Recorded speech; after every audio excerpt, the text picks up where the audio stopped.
આચાર્ય શ્રી ગુરુજી અથવા તમામ મારા વહાલા મિત્રોને મારા ભાવથી જય સ્કૂલને હું આ સ્કૂલમાં ધોરણ 5માં આવ્યો હતો ત્યારે અમારે પ્રથમ સત્રમાં લોકડાઉન હતું. દ્વિતીય સત્રમાં મેં આ સ્કૂલે આવ્યો ત્યારે અમારા ક્લાસ ટીચર વાસુદેવ સર ત્યારે અમને કોઈને ખબર નહોતી કે અમારા ક્લાસ ટીચર વાસુદેવ સર હશે.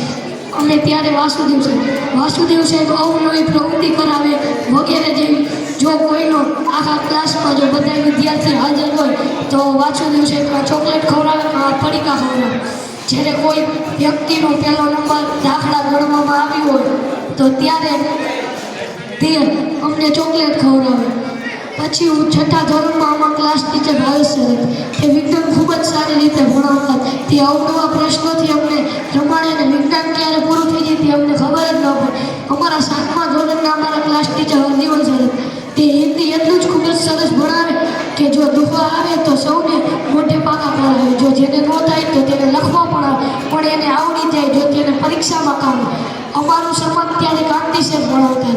કાંતિ સાહેબ અમારું સમાજ ખૂબ જ સારી રીતે ભણાવતા. તે અવનવી પ્રવૃત્તિથી અમને સમાજ ભણાવે, હાસ્ય કરાવે, ગીતો ગૌરાવે. તેવી રીતે અમારું સમાજ પૂરું થઈ જાય તે પણ અમને ખબર ન હોય. 8મા ધોરણના અમારા ક્લાસ ટીચર હિતેન્દ્ર સર અમને ખૂબ જ સારી રીતે સમાજ ભણાવે. તે અમને અવનવી પ્રવૃત્તિથી દાંત કઢાવે, હાસ્ય કરાવે અથવા ગીતો ગૌરાવે. પછી અમારું વિજ્ઞાન કુલદીપ સર લે છે.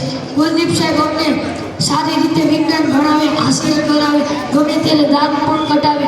તે અમને કાંઈ વિજ્ઞાનમાં આપણે રમત અને ભણવાથી આગળ વધીએ છીએ. પછી અમારું ત્યારે અંગ્રેજી અશોક સર લેતા હતા. અશોક સાહેબ અમને અંગ્રેજી ખૂબ જ સારી રીતે ભણાવતા હતા.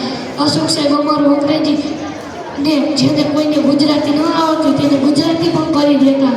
ત્યારે અમારું ગણિત વિજય સાહેબ લે છે. વિજય સાહેબ અમને ગણિત ખૂબ જ સારી રીતે ભણાવે છે.